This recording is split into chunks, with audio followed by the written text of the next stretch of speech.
to week 1 of our Research 900, which is called Doctoral Research Methods. My name is Dr. Christina Baker, and I'm a professor for this term. I know it says we're meeting on Wednesdays at 6 o'clock, but due to COVID-19, aka coronavirus, we won't be meeting on campus. So far, we know that the state of California is mandating that we stay home during these times and do our classes online, which is fine because you're going to get the same amount of credit. You just won't be having to drive to LA to see everybody in person. But don't worry, we'll have class in person real soon. We do have 2 books here for the course. We have the textbook called Practical Research Planning and Design. It's by Pearson Merrill, Prentice Hall. The old version is 2010, and why we tell you to get the old version is because it's a lot less expensive compared to the new version. You can find used copies on Amazon. You could also get a PDF copy from your friend who might have had the class the year before or the term before. However, you will have some questions to answer, and you will have assignments, and you can refer to these books. So it's a good idea if you do get these books. There is the IBSN number listed on your syllabus on page 2. We also have Research Design, Qualitative, Quantitative, and Mixed Methods Approach. That's by Sage and John Creswell. That one's an older book as well, 2009.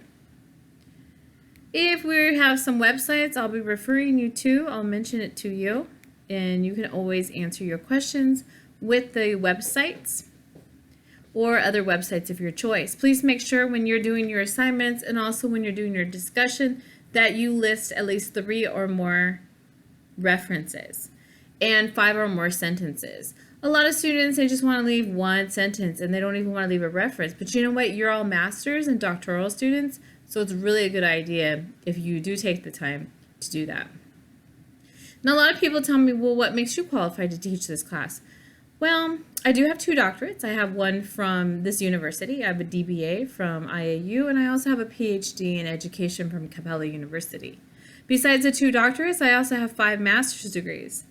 I have a master's in science and education, reading and literacy from Capella University. I have an MBA in nonprofit management from Hope International. I have a master's in science, and that is in adult education from Trident University. I have a master's in science of nutrition from university that's no longer around. It's called Clayton College Natural Health. I also have a master's in art in speech communication from Cal State LA. I have 1 bachelor's, I have 2 AAs, I have 2 teaching credentials, and I have 4 certificates. And in this year, I'll probably have another AA, so I'll have 3. My goal is to get probably another master's and another doctorate. So I do know about research. I've done a lot of research in my life. So if you have any questions, you can always ask the professor or you can email me. But I do want to mention to you that you don't want to stress yourself out. It's really important that you do the assignments by Sunday. I know on some of the deadlines it says Friday, but I would just say Sunday's the best. Just make it before Sunday because the new term starts. And it's really important that you get the work in by that time frame. Some students say, oh, but I was just going through so much. You know, I'm really understanding. Maybe you have COVID-19 or your classmate does or you're recovering from it. I understand that. But when it does come to the end of the term, the professors all have a deadline. So at that point, if you don't do the assignment, it'll become a 0. If you turn your work in late, I take late points off, but at least you get points. Better than no points, right? I've had some professors that say, hey, you turn it in 5 minutes late, it's 0, right? I'm not going to be that mean to you. I've had a lot of professors like that in my life, and I said I'm not going to be that professor when I have students.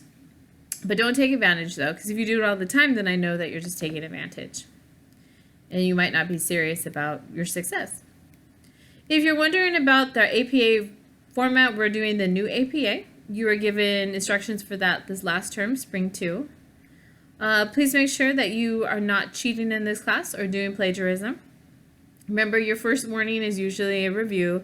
I usually point it out to you. I do deduct points as well. And then we do oral reprimand. And the third one is you're going to be required to repeat your work again. So you're going to end up failing the class.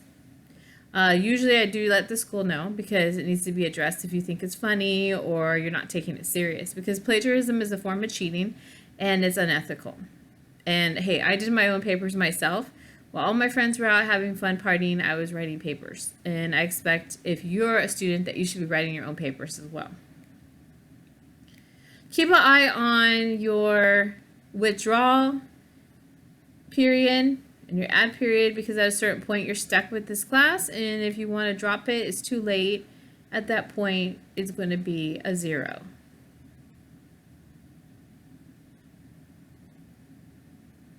Okay, so we don't want to do that.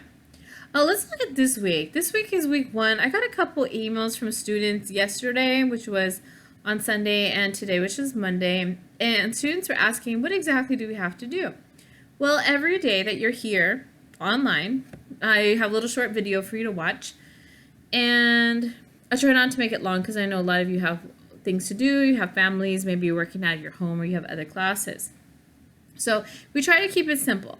You do have a discussion activity, and you do have an assignment to do. And because you have all this time to focus, you're going to make sure that your answer for your discussion is at least a paragraph, which is 5 sentences, and you have 3 references. Okay? So you want to make sure that you follow those directions. In our lesson 1 today, we're going to be developing a research question appropriate to a specific situation. Identify key characteristics, advantages, and disadvantages of methods research. Identify major components of research. We are looking at chapter 1 and 2 of both books. In our lesson 1, you're going to define what is research and describe what good research is. And remember, this has to be in 5 sentences. So you're welcome to go in the chapter 1 and chapter 2 of both of those books. You can even go online. If you just type in what is good research, and you can type for doctoral classes, you can get some websites right there. You can type in what is good research, and it'll, on the Google Scholar, it'll find some articles to define it. But make sure if you're going to use a direct quotation that you put exactly what the author said. Don't forget to state it with the author's name and the copyright, the year. If there's no year, remember it's N.D. And you're going to put the page number. So say you got a academic scholarly article and you happen to find it on the Journal of Business Management. Then you would do just like every reference, you put the page, but just find that one page that direct quote is on. You took introduction to research class, I'm sure before, so you're familiar with it.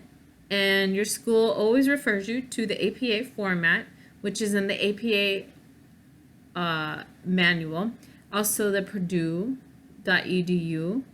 That one also has some examples. So there's no reason why you shouldn't know how to cite something correctly. Don't forget, when you cite it in your paragraph, you should also have the same one in your reference, but more details because it's a complete reference. So that's pretty simple. You're just going to describe what good research is. And you may say to yourself, wow, this class is so easy. But what it is you're just adding more and more information, and by the end of the 8 weeks, you should have a huge paper. There's some examples right there on your Moodle. You can look at your Moodle. You can see the template and some of the examples. It's really important that you do that to make sure that you're on the right format and the right organization and you're using the right path to get this done. Because you don't want to think that this class is easy and at the end you're freaking out and you don't know what to do. And then our assignment here is what are you studying? And why does this subject interest you? And post a tentative research question here. So some students say, I'm not really sure. How can I do this? Well, if you were in class right now, I'd say take a trip over to the library and ask the librarian if you could see some of the samples of the dissertations the project students have done. Because there's qualitative, right? And qualitative is different than quantitative.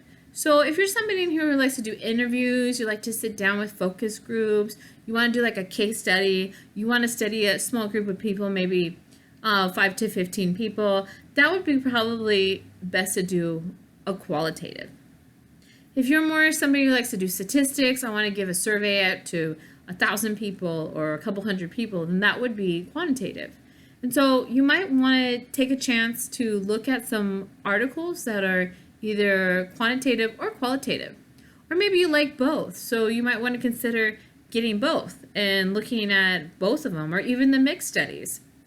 And since you're not able to go to the library on campus, I would suggest that you perhaps go into maybe Google Scholar and type in, examples of thesis and dissertations, and you can see what they look like. I know when I was working on my studies, I did that. So some students say, well, I'd like to see yours. Yeah, I can actually post a link for you if you like, and you can see my two research projects. One of them is actually with the librarian, and the other one is on ProQuest. So I'll put a link to the ProQuest, and then I'll just attach my PDF because you're not able to go to the library and look at the one that the school has at the library. Okay, so I just want to answer those questions because a couple students were asking. And so I will put those two links for you in the Ask the Professor section. Okay, and if you have any other questions, you can ask me. But it's pretty basic this week because some students are still adding the class. And also, a lot of you are getting your books. And a lot of you are just, finding out about research because it might be new to you. And if it's not new to you, then it's just review. So welcome back to the world of research. And I'm so glad to have you in class. And I'll see you soon. Bye.